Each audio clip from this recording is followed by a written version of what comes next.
Eu lhe convido para lermos a palavra de Deus, abrindo as Escrituras no Evangelho de João, no capítulo 13, a partir do versículo de número 4, que diz: Levantou-se da ceia, tirou as vestes e, tomando uma toalha, cingiu-se.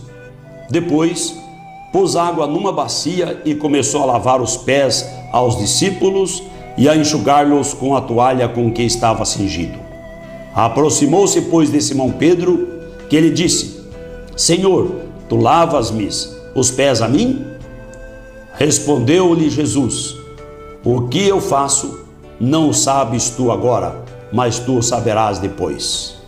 Disse-lhe Pedro: Nunca me lavarás os pés.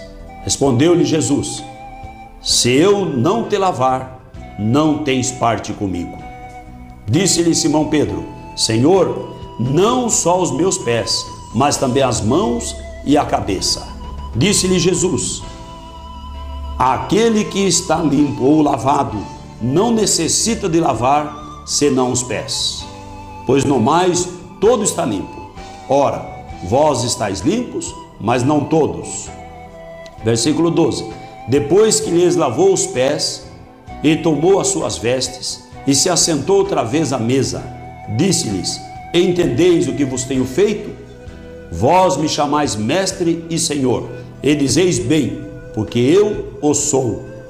Ora, se eu, senhor e mestre, vos lavei os pés, vós deveis também lavar os pés uns aos outros. Porque eu vos dei o exemplo, para que, como eu vos fiz, façais vós também. Na verdade vos digo, que não é o servo maior do que o seu senhor, nem o enviado maior do que aquele que o enviou. Se sabeis estas coisas, bem-aventurados sois, se as fizerdes. Amém. Querido irmão e amigo, nós nesse tempo estamos anunciando a restauração da igreja. E a restauração da igreja que Deus prometeu nesse tempo da restauração de todas as coisas, anunciado pela boca de todos os santos profetas desde o princípio. E nesse tempo que precede o arrebatamento da igreja, Deus está interessado que a sua igreja se adorne como noiva ataviada para encontrar com o seu noivo, a saber, Cristo Jesus nosso Senhor. E enquanto o mundo marcha de mal a pior, enquanto a apostasia entra no meio do povo chamado evangélico, Deus também, do meio do povo que foi chamado pelo evangelho, Deus chama um povo seu especial, zeloso de boas obras, um povo em que ouve a trombeta de Deus para esse tempo, a voz de Deus para a igreja desta era, deste tempo da igreja de nosso Senhor. E este tempo da igreja é o tempo da restauração. Restauração é voltar à origem. Restauração é a igreja olhar para a igreja primitiva e ver o que é que o Senhor estabeleceu naqueles dias, o que a igreja fazia, quais eram os mandamentos observados pela igreja do Senhor. Porque a igreja de Jesus é a mesma em Jerusalém que abriu a porta naqueles dias da festa de Pentecostes, é a mesma que entrará na glória do Senhor no arrebatamento. Portanto, há um só Deus, há uma só igreja, há uma só fé. A Bíblia é muito clara a respeito disso. Não pode haver uma fé da igreja primitiva e uma fé da igreja contemporânea. A Bíblia seria contraditada. E a Bíblia não se contradiz. Ela não entra em choque. Se ela em Efésios diz assim que há uma só fé, há uma só palavra, há uma só doutrina para a igreja do Senhor. Mas por séculos afora, a doutrina foi esquecida, os mandamentos foram deixados de lado. E dentre tantos mandamentos que Deus está restaurando a sua igreja, aqui temos uma ordem do Senhor, um texto glorioso, um texto bendito, em que conta que o Senhor Jesus Cristo, tendo terminado de cear, após partilhar com os seus discípulos do cálice, do pão, aqui diz assim que ele pôs água numa bacia e começou a lavar os pés aos discípulos e a enxugar-los com a toalha com que estava cingido.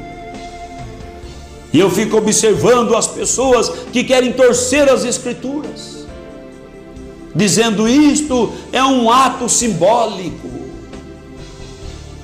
Mas vamos verificar o texto sagrado. Diz assim que ele pôs água na bacia. E ele diz aqui que quando aproximou-se de Pedro, e esse diálogo com o apóstolo Pedro é ainda mais esclarecedor a respeito desta ordenança gloriosa do Senhor. Porque Pedro disse: Senhor, tu lavas-me os pés a mim? Pedro achou estranho, assim como o mundo acha estranho, assim como o povo chamado evangélico acha estranho. Pedro também achou estranho, mas o Senhor Jesus Cristo disse, porque Pedro foi categórico, disse: nunca me lavarás os pés, isso não pode acontecer. Mas Jesus disse assim: se eu não lavar, não tens parte comigo. E Pedro, interessado em ter parte com o Senhor, logo replicou-lhe dizendo: Senhor, não só os pés, mas também as mãos, a cabeça. Eu fico pensando se você, meu querido irmão e telespectador, você quer ter parte com o Senhor? Você quer entrar na glória de Deus? Você quer ser vencedor ao lado do Senhor naquele dia glorioso? Que adianta fazer tudo e não ter parte com o Senhor? O mais importante da igreja é ter parte com o Senhor. Se não tiver parte com o Senhor, não tem nenhum sentido, nem observar mais nada das Escrituras. Tudo o que o povo de Deus faz porque foi chamado para ter parte, para receber a herança gloriosa, para entrar no descanso eterno. E eu pergunto, você não quer ter parte? Pedro também não entendia, Pedro também não queria participar e não queria que lavasse os seus pés. Mas quando o Senhor Jesus disse que era necessário para ter parte com ele, mudou o coração de Pedro. E eu espero que o Senhor Jesus mude também o seu coração. Você que tem se endurecido para a palavra de Deus e tem achado que as doutrinas são só para o tempo dos apóstolos, e hoje esse povo chamado, denominado crente, denominado evangélico, que tem horror às doutrinas, a doutrina bíblica é o ensinamento de Deus para a igreja. Igreja sem doutrina é igreja sem vida, é igreja morta, e igreja morta não é igreja que entra na glória celestial. Mas diz aqui a palavra que o Senhor Jesus Cristo disse: aquele que está lavado não necessita de lavar. Quantas pessoas nos dizem isso? Eu já lavei o pé lá em casa, estou limpo, não precisa de lavar. Mas Jesus antecipou a isso. Ele diz aqui no versículo 10: aquele que está lavado não necessita de lavar, senão os pés. O que está escrito aqui? Jesus disse: olha, aquele que já se lavou, que está lavado, precisa lavar os pés.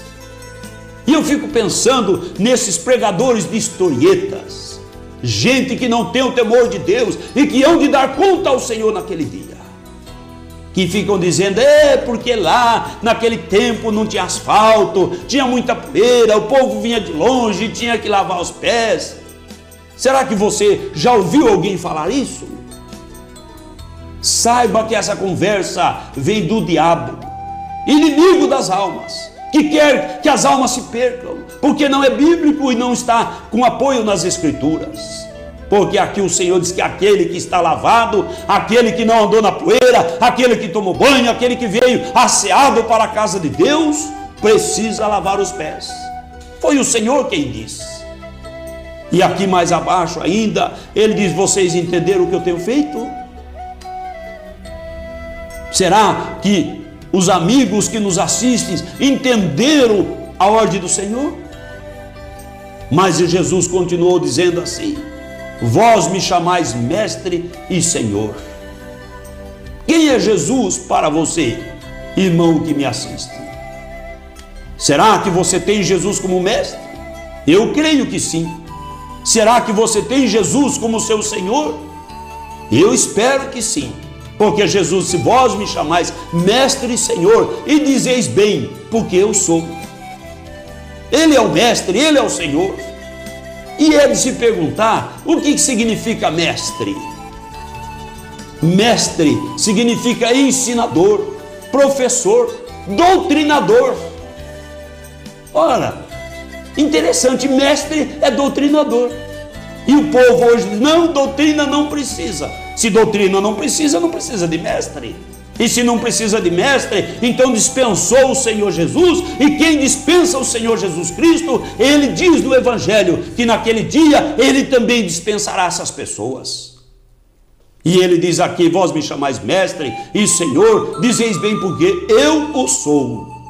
Ora, se eu, Senhor e mestre, vos lavei os pés, vós também deveis. O que significa isso? Vós também deveis lavar os pés uns aos outros. Como pode alguém entender alguma coisa diferente do que está escrito?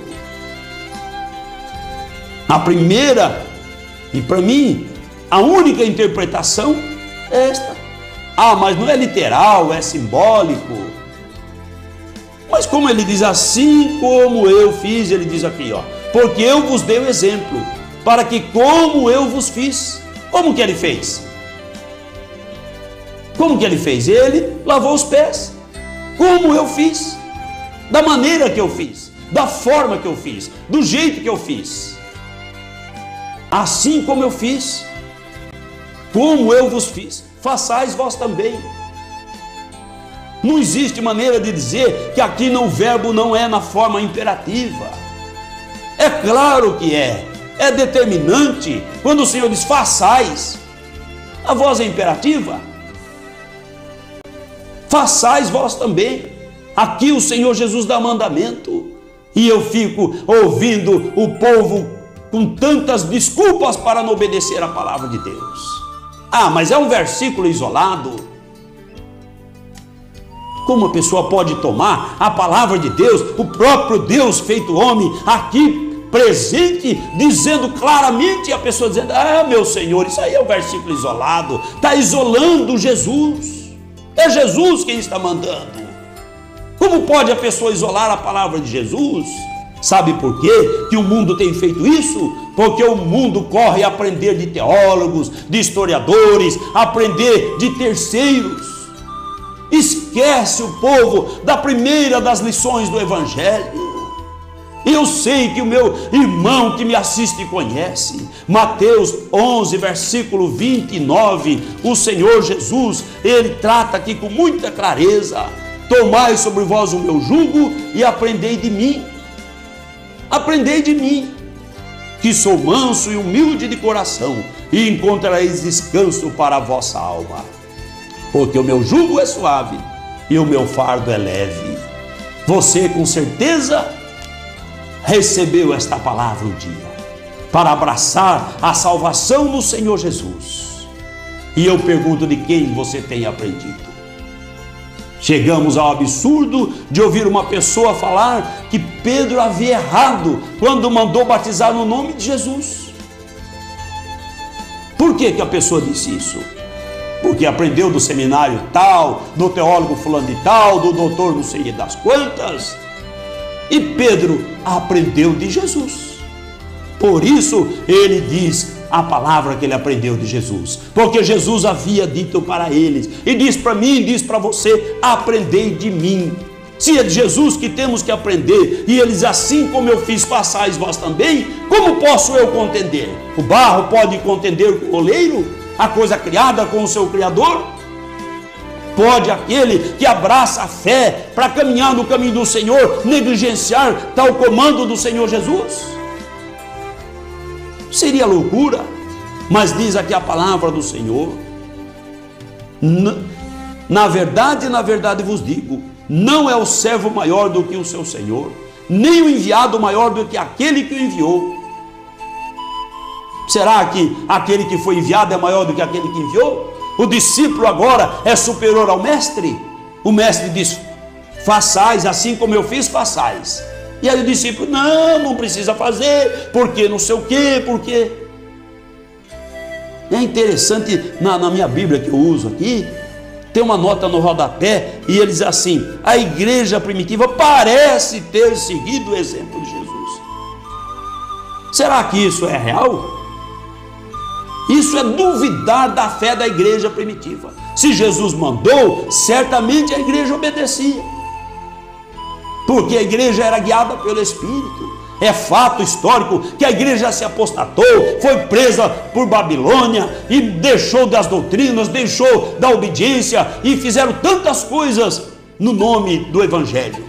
Mas nesse tempo, Deus resgata a igreja e tira da escravidão, tira da Babilônia, tira do meio da corrupção e do pecado, para a santificação através da palavra, da obediência das doutrinas. Isto é restauração, é voltar à origem e obedecer como a igreja primitiva obedecia. É não contender com o Senhor, não é aprender de terceiro, mas aprender de Jesus, que é a fonte. Louvado o nome do Senhor, aquele que habita, o Pai das luzes, em quem não há sombra de variação. Mas ele diz assim: não é o servo maior do que o Senhor. Não queira ser maior do que Jesus, mas obedeça o mandamento do Senhor. Ele diz assim: sabeis estas coisas, bem-aventurados sois se as fizerdes. Jesus ainda dá aqui um plus, dá uma bem-aventurança, ele dá algo mais ainda para aqueles que obedecem a sua palavra. Feliz é aquele que obedece a palavra do Senhor. É coisa boa obedecer. Note o princípio da palavra do Senhor que ele tratou com o rei Saul. Muitas pessoas serão tratadas. Lá no 1 Samuel, no capítulo 15, no versículo 22 e 23. Quando Saul resolveu desobedecer a palavra de Deus, o Senhor enviou o profeta Samuel, que disse para ele que é melhor obedecer do que sacrificar. Quanto sacrifício o povo faz para torcer as escrituras, e porfiar é como iniquidade e idolatria. Você saiu da idolatria, Jesus te libertou. Por que porfiar contra a palavra de Deus? Porque teimar contra as escrituras é o mesmo que idolatria, disse o profeta Samuel para Saul. É um princípio da palavra do Senhor. E ele ainda disse assim: rejeitaste a palavra do Senhor, ele também te rejeitou a ti. Não sejas rejeitado pelo Senhor naquele dia glorioso.